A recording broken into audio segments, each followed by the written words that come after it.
فأما ثمود فأهلكوا بالطاغية وأما عاد فأهلكوا بريح صرصر عاتية سخرها عليهم 7 ليال و8 أيام. അല്ലാഹ് പറയുകയാണ്, സമൂദ് ഗോത്രത്തിലെ ചെറുപ്പക്കാരെ, എന്റെ പ്രിയപ്പെട്ട വല്ലപ്പുഴയിൽ ഇവിടെ തടിച്ചുകൂടിയ എന്റെ പ്രിയപ്പെട്ട യുവാക്കളെ, ഒരു കാലഘട്ടത്തിൽ ഒരു ജനതയുണ്ടായിരുന്നു. ആരാണ് ആ ജനത? ഈ കാണുന്ന കൊന്നത്തെങ്ങിനേക്കാൾ വലിപ്പമുള്ള സമൂദ് ഗോത്രം എന്ന് പറയുന്ന ഗോത്ര ജനതയില്ലേ? അവരാരെന്നറിയോ? കരിമ്പാറക്കെട്ടുകളെ കൈവിരലുകൾ കൊണ്ട് മെഴുകുതിരി പോലെ, മെഴുകുകൊണ്ട് കൈവിരലുകളെ സുദൃഢമാക്കുന്നത് പോലെ കരിമ്പാറക്കെട്ടുകൾക്കുള്ളിൽ കൈവിരൽ കൊണ്ട് തുറന്നിട്ട് ഏറ്റവും വലിയ ഫ്ലാറ്റ് വെച്ചവരാ സമൂദ് ഗോത്രം. അതുവരെ നമ്മളാരും എത്തിയിട്ടില്ല. കൈവിരലുകൾ കൊണ്ട് കരിമ്പാറക്കെട്ടിനെ തുറന്നിട്ട് അതിന്റെ ഉള്ളിൽ കോട്ടകൾ വെച്ച് കിടന്നുറങ്ങിയ സമൂഹം. ആ സമൂഹത്തെ അല്ലാഹു ഭൂമിയെ ഉറഞ്ഞു തുള്ളിയിട്ട് നശിപ്പിച്ചതെങ്ങനെയാ? അതിന്റെ ഒരേ ഒരു കാരണമേടാ. അല്ലാഹ് തന്നെ പറയട്ടെ, വകാന ഫിൽ മദീനതി തിസ്അതു റഹ്തിൻ യുഫ്സിദൂന ഫിൽ അർളി വലാ യുസ്ലിഹൂൻ.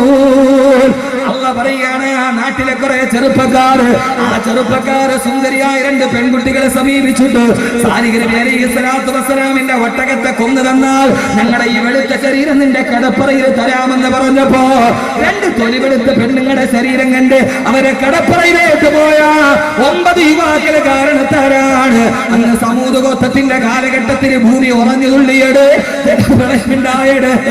ആ സമൂഹം മുഴുവനും ഭൂമിയുടെ ഉറഞ്ഞു തുള്ളിന്റെ ഉള്ളിൽ ചത്തുമരച്ചു പോയത്. എന്തേ സഹോദരങ്ങളെ, ഇതെല്ലാം കണ്ടുകൊണ്ടിരിക്കുകയല്ലേ? ഭൂമി കാണുകയല്ലേ? നാം ചെയ്തതെല്ലാം ഭൂമി കാണുകയല്ലേ? എങ്ങനെയാ ഭൂമിക്ക് ക്ഷമിക്കാൻ കഴിയുക? എങ്ങനെയാ ഭൂമിക്ക് ക്ഷമിക്കാൻ കഴിയുക? എത്ര വലിയവനാണെങ്കിൽ പോലും ആരാ ലോകത്തിലെ ഫറോവയാണെന്നറിയോ? ഫറോവയുടെ സിംഹാസനം വലിയ പടിക്കെട്ടിന്റെ മുകളിലാ. 1000-ലധികം പടിക്കെട്ടുകളുടെ മുകളിലൂടെ കയറി അതിന്റെ മുകളിൽ സിംഹാസനത്തിൽ ചാഞ്ഞിരുന്ന അഹങ്കാരിയല്ല ഫറോവ. ഓരോ പടിക്കെട്ടിന്റെ ഇരുഭാഗത്തും പരിപൂർണങ്ങളായ പെൺകുട്ടികളെ നിർത്തിയിട്ട് അവരുടെ 2 മാറിടങ്ങൾ പിടിച്ചിട്ട് സ്ഫടിക വെട്ടി കയറി സിംഹാസനത്തിലിരുന്ന അഹങ്കാരിയല്ല ഫറോവ. ആ ഫറോവയെയും അല്ലാഹു കൈകാര്യം ചെയ്തത് ഈ ഭൂമിയുടെ കടലിലിട്ടിട്ടാണെന്ന് വിശുദ്ധ ഖുർആൻ. അല്ലാഹു നമുക്ക് ബോധം നൽകട്ടെ. ഈ ഭൂമി എന്റേതാണടാ. പള്ളിയിലെ കാവിയാര് പറഞ്ഞാലും ആരൊക്കെ പറഞ്ഞാലും ഈ ഭൂമി എന്റേതാണടാ. എന്റെ കയ്യിൽ പണമുണ്ടടാ. എന്റെ കയ്യിൽ ATM കാർഡ് കൊണ്ടുപോയി ATM ഇട്ടാല് പളുപളുത്ത നോട്ട് വരുമെന്ന് പറഞ്ഞ് പള്ളിയിലെ കാവിയാരെ പടിയടച്ച് പിണ്ഡം വെച്ച് മഹല്ല് കമ്മിറ്റിയെ വീട്ടിൽ നിന്ന് ഇറക്കി വിട്ടിട്ട് ഞാനാണടാ വലിയവനെന്ന് പറഞ്ഞ ഫറോവ എവിടെ? ഭൂമിയെ കുറിച്ച് രണ്ടാമത് ഞാൻ പറയുകയാണ്. ഈ ഭൂമിയുടെ മുകളിൽ അഹങ്കാരം പറഞ്ഞവനെയാണ് അല്ലാഹു ലോകത്തിലെ ഏറ്റവും വലിയ ദാരുണ മരണം കൊടുത്തത്. ചിന്തിച്ചോളി. അല്ലാഹു തൗഫീഖ് നൽകട്ടെ. ഭൂമിയുടെ രണ്ടാമത്തെ പ്രത്യേകത ഖുർആൻ പറയും. അല്ലാഹു മനസ്സിൽ നിന്ന് അഹങ്കാരമൊക്കെ മാറ്റിത്തരട്ടെ. ആരാണ് മൂസാ നിന്റെ അല്ലാഹു ചോദിച്ചു. മൂസാ നബി പറഞ്ഞു, അല്ലദീ യുനസ്സിലുൽ ഗൈസ, ആകാശത്തിൽ നിന്ന് മഴ വർഷിപ്പിച്ചവനാ എന്റെ അല്ലാഹ്. ഇനി ഭൂമി കരയണ സമയമൊക്കെ ഉണ്ട്. എല്ലാം ഞാൻ പറയാം. ഭൂമി തുള്ളണ സമയമുണ്ട്, ഭൂമി കരയണ സമയമുണ്ട്, ഭൂമി എതിരെ വേളു ചൂണ്ടണ സമയമുണ്ട്. അല്ലാഹു 3 സമയം നമുക്ക് നന്നാക്കി തരട്ടെ. അല്ലാഹു നമ്മളെ സ്വീകരിക്കട്ടെ. ഈ ഒരു നിശബ്ദം നോക്കി ഒരു സൂചി ചാക്കി എടുക്കുന്ന നിശബ്ദം. എത്രയോ വയസ്സായ ആളുകളുണ്ടാവും. എല്ലാവരും നിശബ്ദമായി നിൽക്കാൻ അല്ലാഹു കബൂലാക്കട്ടെ. എന്റെ പ്രിയപ്പെട്ട സഹോദരങ്ങളെ, ഭൂമിയുടെ കാര്യത്തിൽ അഹങ്കാരം പറഞ്ഞവനെയാണ് ഭൂമി എന്ത് ചെയ്തത്? ആകാശത്തിൽ നിന്ന് മഴ വർഷിപ്പിക്കുന്നവൻ എന്റെ അള്ളാഹ് എന്ന് പറഞ്ഞു. മൂസാ നബി പൊട്ടിച്ചിരിച്ചിട്ട് പറഞ്ഞു, മൂസ എന്നാലും നിന്റെ അള്ളാഹ്ക്ക് മേലെ ഞാനാരാ? ഇവിടെ അള്ളാഹ്ക്ക് മേലെ വളർന്നവന്മാരൊക്കെ ഉണ്ടായിരുന്നു. ഇവിടെ അള്ളാഹ്ക്ക് മേലെ വളർന്നവന്മാരൊക്കെ ഇവിടെ ഉണ്ടായിരുന്നു. ഇവിടെ പൊന്നുമോനെ, ഈ സമ്പത്തും ഈ അഹങ്കാരം ഓരോരുത്തരെയും തുണച്ചിട്ടില്ല, അതിന് തുണയ്ക്കൂല. ആ ഒരു അഹങ്കാരം ആർക്കും വേണം. നമുക്ക് ഇച്ചിരി പച്ച പണം ഇങ്ങോട്ട് വരും. ATM കാർഡ് ഇട്ടാലേ $1 കുറെ ഉച്ചിഷ്ടം ഗൾഫിൽ നിന്നും വന്നു. ഇവിടെ കുറച്ച് പണവും നമുക്ക് ATM കാർഡ് ഇട്ടാൽ കിട്ടി. സർവ്വ പെണ്ണിന്റെ കയ്യിൽ ATM കാർഡ് ഉണ്ട്, സർവ്വ ആണിന്റെ കയ്യിൽ ATM കാർഡ് ഉണ്ട്. കൊണ്ടയിട്ടാൽ കിട്ടും. പച്ചപ്പളപ്പിന്റെ നോട്ടുണ്ട്. മൂസ നിന്റെ അള്ളാഹ്ക്ക് മേലെ ഞാനാന്ന് പറഞ്ഞു ഫിറോൻ. എന്താ നിന്റെ അള്ളാഹ്ക്ക് മഴ പെയ്യിപ്പിക്കണമെങ്കിൽ ഭൂമി വേണ്ടേ? ഭൂമി ആരുടേതാ? അനല്ലദീ മുൽക്കു മിസ്റ وهذه الأنهار تجري من تحتي. ഈ മിസ്ർ എന്റേതാണടാ. ഞാൻ പോട്ടെ എന്ന് വിചാരിച്ചത് കൊണ്ടാണ് ഈ നൈല് പോലും ഒടുങ്ങുന്നത്. ഞാൻ വേണ്ടാന്ന് പറഞ്ഞ ഈ നൈല് പോലും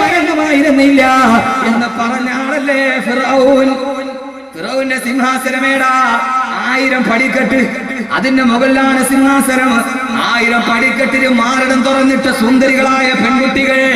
ഫിറൗന്റെ പടിക്കെട്ടിന് ഗോവണിക്ക് സ്റ്റെയർ കേസ് ഉണ്ടായിരുന്നില്ല. ആരാ ഫിറൗൻ? 1000 പടിക്കെട്ട്, സ്വർണത്തിന്റെ പടിക്കെട്ട്.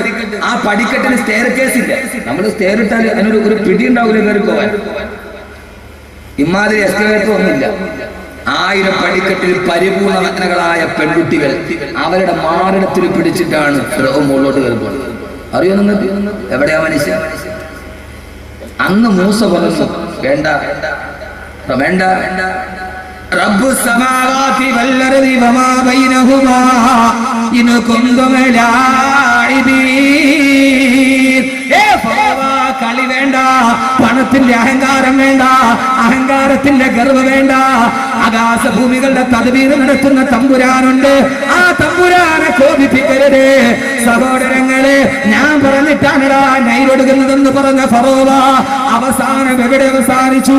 ഈ വെള്ളം എന്റെ കയ്യിലാന്ന് പറഞ്ഞവന് വെള്ളം കുടിച്ചിട്ട് ചത്തുപോയ കഥയുണ്ടെങ്കിൽ അത് ഫിറൗന്റെ കഥയേ ഉള്ളൂ. ചെങ്കടലിന്റെ ഉപ്പ് വെള്ളം നന്നാക്കിലോട്ട് തട്ടിയപ്പോഴാണ് ഈ ഫിറൗൻ പറഞ്ഞത് ആമന്തു ബിറബ്ബി മൂസാ വ ഹാറൂൻ. മൂസാ നബി പറഞ്ഞ, ഹാറൂൻ നബി പറഞ്ഞ ആമന്തു ലാ ഇലാഹ ഇല്ലല്ലദി ആമനതു ബിഹി ബനൂ ഇസ്രായീൽ. ബനൂ ഇസ്രായീൽ പറഞ്ഞ ഞാൻ വിശ്വസിക്കുകയാ. അല്ലാഹുവേ നീ മതി, എനിക്ക് പടച്ച റബ്ബ് മതി എന്ന് പറഞ്ഞ ആ ഫിറൗനാണ് മരിക്കുന്ന സമയത്ത് പൊട്ടിക്കരഞ്ഞ ഫിറൗൻ. ചെങ്കടലിന്റെ ഉപ്പ് വെള്ളത്തിൽ കിടന്ന് ചത്തുപോയാൽ സഹോദരങ്ങളെ ഫിറൗൻ എവിടെ പോയി? അല്ലാഹുവിന്റെ ഖുർആൻ ഭൂമിയെ കുറിച്ച് പറയുന്നത് ഭൂമിയുടെ മുകളിൽ അഹങ്കാരത്തോടെ ചവിട്ടി നടന്നവനെ ആ ഭൂമി തന്നെയാണ് കൈകാര്യം ചെയ്തത്.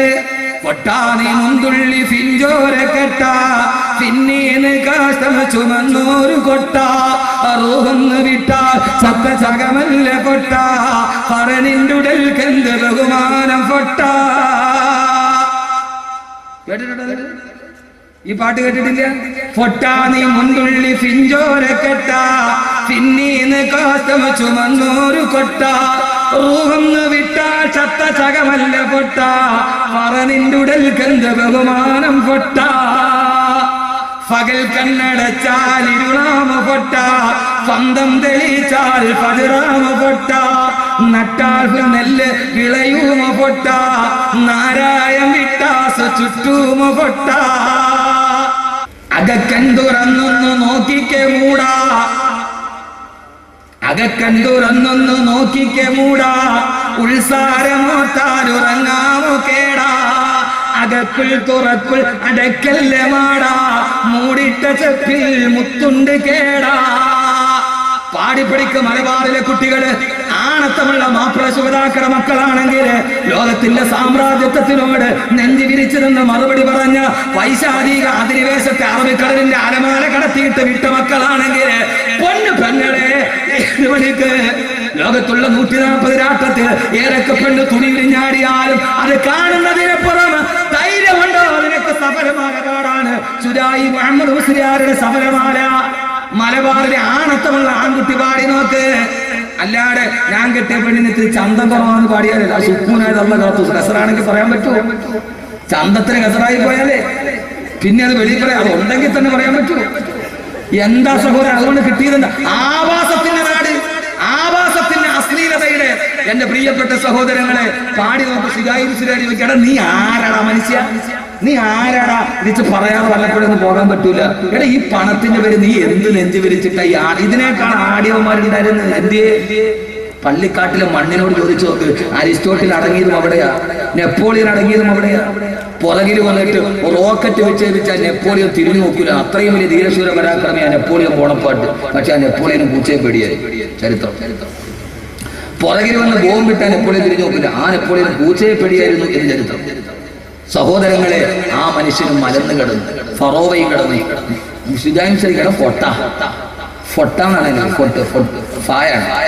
ചിലയിടത്ത് അങ്ങനെയുണ്ട്. ലക്ഷദ്വീപിൽ പൈസ പോയിട്ടില്ല, ലക്ഷദ്വീപിൽ അവിടെ ഫായാണ്. ഫാ പറയുന്നു. ഞാൻ ലക്ഷദ്വീപിൽ അമ്പ്രോത്തിൽ വന്നു. പൊന്നു ഹബീബേ, പിന്നെ ഞാൻ പോയിട്ട് എന്റെ പൊന്ന് ഹബീബേ, പൊന്ന് ഹബീബേ, ഞാൻ ഇവിടെ അമ്പ്രോത്തിൽ പോയി കപ്പലിൽ കയറി പോയൊരു ത്രില്ലിന് അങ്ങ് പോയി. അവിടെ പോയി 10 ദിവസം ആഘോഷിച്ചപ്പോൾ കപ്പല് സമരം. ഒരാൾ മരിച്ചു, കപ്പല് സമരം. തിരിച്ചു വരാൻ കുടുങ്ങി, വേറെ ഒന്നില്ല.